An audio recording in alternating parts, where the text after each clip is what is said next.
নিযুক্তি প্ৰথম 2 লাখ পদ আমি বিচাৰি উলিয়াব লাগিব গতিকে তাৰ প্ৰক্ৰিয়াটো আৰম্ভ হৈছে আগষ্টৰ 1 তাৰিখৰ পৰা তেওঁলোকে পাই থাকিব কিন্তু মাজে মাজে আমি ক্লিনিং কৰি থাকো কোনোবা মৰা মানুহ হল বাদ গল কোনোবা চৰকাৰী চাকৰি পালে বাদ গল সেইখিনি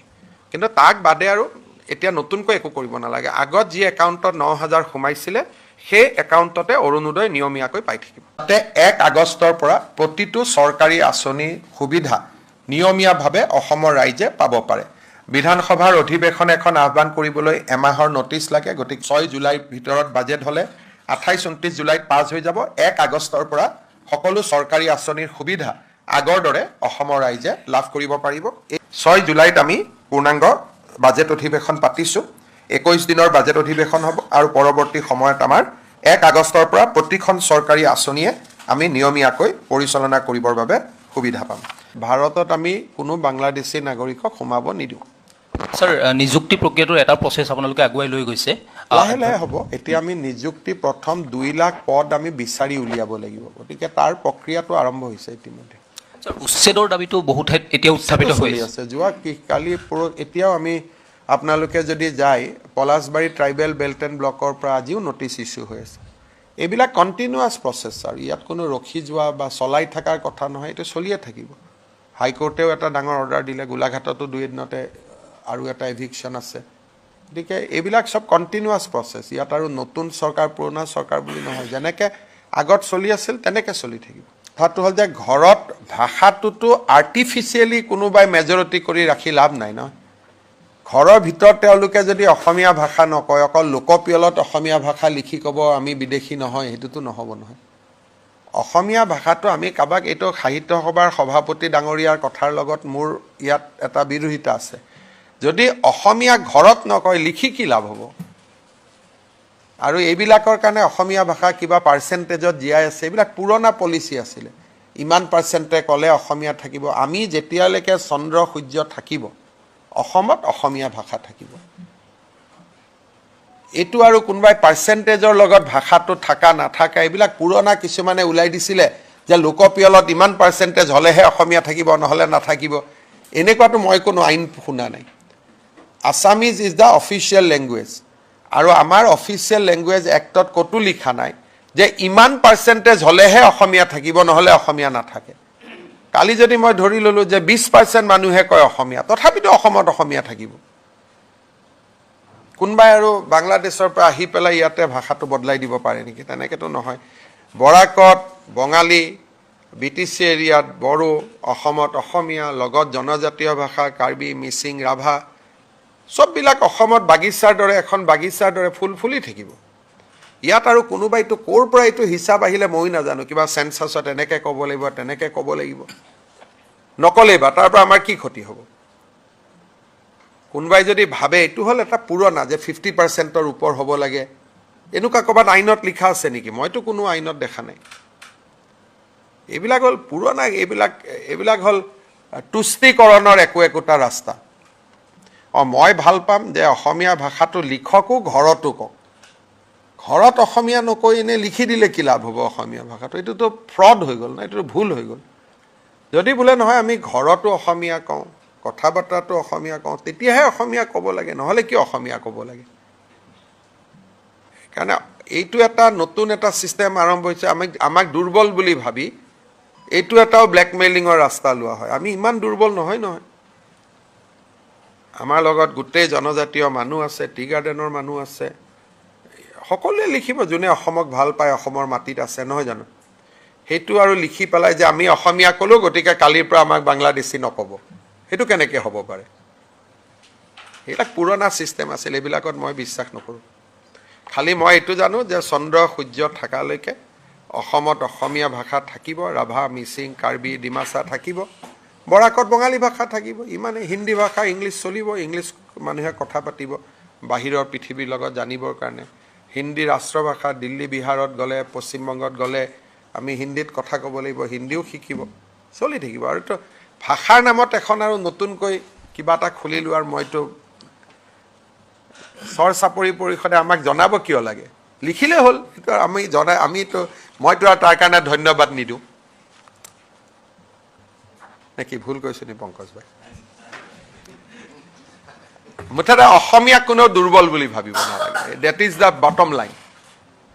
ভয়তে লিখি দিব অসমীয়া বুলি আমাৰ দুখীয়া বুলি ভাবিব আমি ভয় কৰোঁ বুলি ভাবিব নালাগে অসমীয়াক ভয় কৰিয়ে ঘৰত বোলে কি অসমীয়া শব্দটো নিজে নিজে ওলাই যাব হয় নহয় সেইকাৰণে আৰু আমি এইবিলাক বুদ্ধিজীৱী কিছুমান আছে এইবিলাক কৈ আমাৰ মাইণ্ডটো তাৰ পৰা ডাইভাৰ্ট কৰি দিয়ে সেইটো নহ'ব আমাৰ ইছ্যু লাভ জেহাদ এনা নলবাৰীত যিটো ঘটনা হ'ল অসমীয়া ভাষা কম বুলি ক'লেও নহ'ব লগত ক'ব লাগিব লাভ জেহাদ বন্ধ হ'ব বাল্য বিবাহ বন্ধ হ'ব বাচ্চা দুটাতকৈ ওপৰত জন্ম নহ'ব বহুত কাম আছে লিষ্টখন বহুত দীঘলীয়া নহয় ইমান সৰু লিষ্টত কেনেকৈ হ'ব বসন্ত গোস্বামীকো মই কৈছোঁ যে ইমান সৰু লিষ্টত নাযাব আমাৰ লিষ্টখন 10-12টা পইণ্ট আছে আমি সেইটোত যাব লাগিব হয় নহয় কি ভুল ক'লো নেকি পংকজ হাঁহি আছে আৰু কিবা আছে নেকি এনেই চাওক অসমত সিদিনাখন মই IAS অফিচাৰসকলক মাতিছিলোঁ 2 দিনতে মই ACS অফিচাৰসকলকো মাতিম যোৱা 5 বছৰত কেইবাজনো ACS অফিচাৰৰ ঘৰৰ পৰা বহুত টকা জব্দ কৰা হৈছে এইটোৱে অলপ বিষয়াসকলৰ ওপৰত মানুহৰ মনত প্ৰশ্নবোধক চিন আনিছে সেইকাৰণে সিদিনাখন মই IAS অফিচাৰসকলক মাতিছিলোঁ তেওঁলোকক মই বুজাইছোঁ যে আপোনালোকে কেনেকৈ ৰাইজৰ লগত চলিব লাগে 2 এদিনতে মই ACS অফিচাৰসকলকো মাতিম আৰু কাৰণ এজন অফিচাৰ ধৰাত পৰি জেলত যোৱা মানে আমাৰ যিটো 20 বছৰৰ ইনভেষ্টমেণ্ট তেওঁৰ ওপৰত সেইটো একেদিনাই নোহোৱা হৈ যায় আৰু এই অফিচাৰসকল কোন দুখীয়া মধ্যবিত্ত পৰিয়ালৰ পৰা উঠি আহি অফিচাৰ হৈছে তেওঁলোকৰ পৰা কোনেও এইটো আশা নকৰে সেইকাৰণে আপোনালোকে এই চৰকাৰখন যাওঁতে দেখিব যে কোনোবা এজন অফিচাৰে যদি আপোনাৰ পৰা টকা লৈছে ঘটনাটো নামটো নিদিব লাগিলে ঘটনাটো দি হ'লেও আমাক জনাওক এনেকুৱা বহুত চিষ্টেম আমি ডেভেলপ কৰি আছোঁ মই বাজেটখনৰ কাৰণে ৰখি আছোঁ বাজেটৰ পিছত আপোনালোকে বহুত নতুন কথা শুনিব আমি দুৰ্নীতিটো একদম নোহোৱা শব্দটো ক'ব নোৱাৰোঁ কিন্তু বহুত কমাব লাগিব কাৰণ নহ'লে মানুহে গভৰ্ণমেণ্টৰ পৰা লাভ নাপায় এতিয়া আজি ৰাতিপুৱা মোক পীযুষ হাজৰিকাই কৈছে যে প্ৰায় 5 লাখ গছৰ পুলি কি আলু এইটো আমাৰ লেচু তাৰপিছত এইটো কি ড্ৰেগন ফ্ৰুটছ তাৰপিছত আপেল বগৰী গুৱাভা এইবিলাক ইয়াতে আছে এতিয়া ময়ে 5 বছৰ মুখ্যমন্ত্ৰী হ'লোঁ এগ্ৰিকালচাৰৰ তলৰ অফিচাৰখিনি তাত যায় তেওঁলোকে হয়তো ভাল কৰি দিয়ে বেয়া কৰি দিয়ে মই নাজানো কিন্তু এইটোকে এখন মিটিং কৰি দিলে মানুহে গম পাব যে কোনে পালে সেইকাৰণে এইবাৰ আমি গোটেই কথা বাৰ্তাবিলাক একোখন মিটিং কৰি যে যি হওক এখন মিটিং কৰি মিটিঙত মন্ত্ৰী যাব লাগে বুলি কথা নহয় পঞ্চায়ত জিলা পৰিষদ সকলোকে ইনভলভ কৰি সব বস্তু একোখন মিটিং কৰি বিলাব লাগে যাতে কোনোবা অপাত্ৰত যদি গৈছে লগে লগে ৰাইজে ধৰিব পাৰে